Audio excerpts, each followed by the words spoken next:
All right, when we are editing a document, so let's put in a paragraph of text here.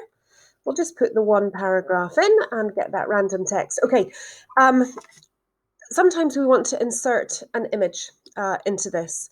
So we want an image perhaps to sit here at the side, or maybe to sit at the bottom, or maybe up here in the top corner. So the way to do that is you can either copy and paste your image off the internet, or if you have saved it to your images folder, to your pictures folder, you can insert it that way. And that's the way we're going to do it today. So we're going to click Insert, Picture, and we will use one of the images we have. So let's use the Bic pen logo, and we'll just insert that.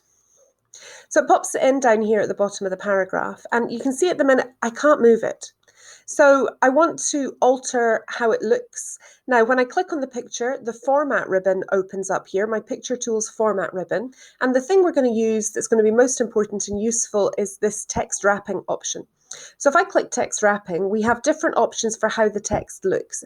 At the minute, it's sitting in line with text, but I often find that some of the more useful ones are, for example, if I choose square, you can see I can move this around, and actually it moves the text around my picture. So if I resized it, made it a bit smaller, you can see how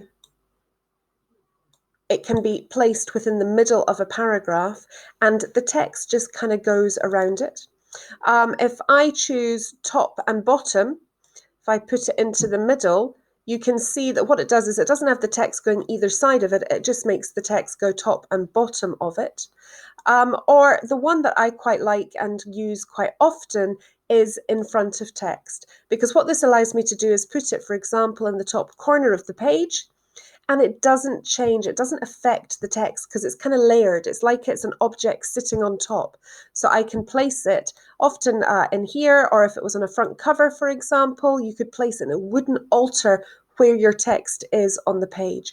You have to always be really careful when you're inserting an image that it doesn't cover any text.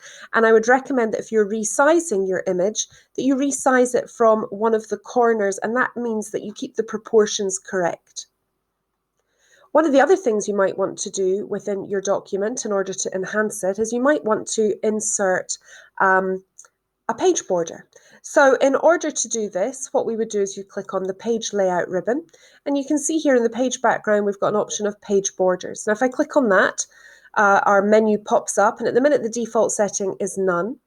But if I choose, for example, a box border, and you can see here, it gives me an idea of what it would look like. And I can change my line style here. So for example, let's go for a heavy outer and a thin inner. I can change the width of my box border. I can make it a bit narrower. I can change the color of my border to make it stand out depending on what I want to do. And I can choose to apply the border to either the whole document, or I might decide to just have it apply to the first page. Now, often we would apply a border to the first page only, and this would allow our first page to stand out a little bit more and be noticeable.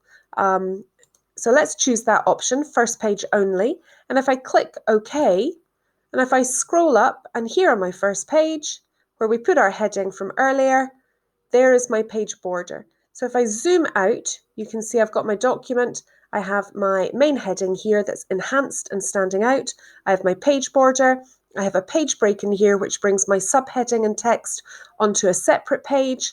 I've altered my line spacing so that I don't have the extra return in between my paragraphs. And I've inserted a picture and being able to wrap text so that it doesn't affect the layout of the text on my page.